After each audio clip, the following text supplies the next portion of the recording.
Presque Isle State Park in Erie, Pennsylvania is no stranger to snow, but it isn't expected in June. However, every year the puffy white seeds of the Eastern Cottonwood tree blanket the trails. This peculiar phenomenon is actually a vital part of the local ecosystem. The Eastern Cottonwood tree is a member of the poplar family. It has a thick bark with deep grooves, grows over 80 feet tall, and has a canopy of over 60 feet wide.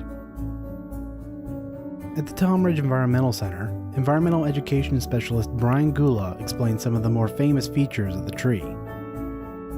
Some of the characteristics of the cottonwood tree is the sawtooth-shaped leaf.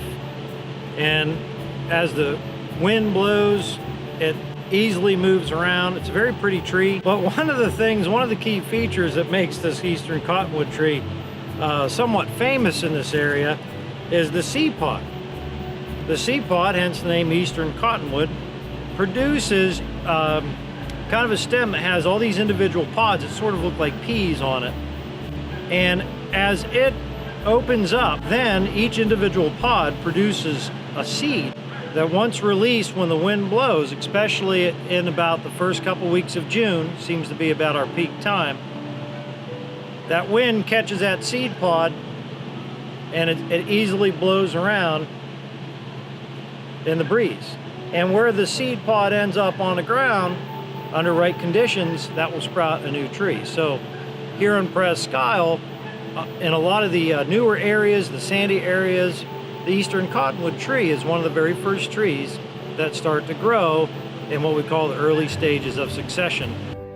While the puffy seeds can be a nuisance to park maintenance crews, the cottonwood's shallow root system and rapid growth rate make it ideal for shade coverage and erosion prevention of Presque Isle State Park beaches.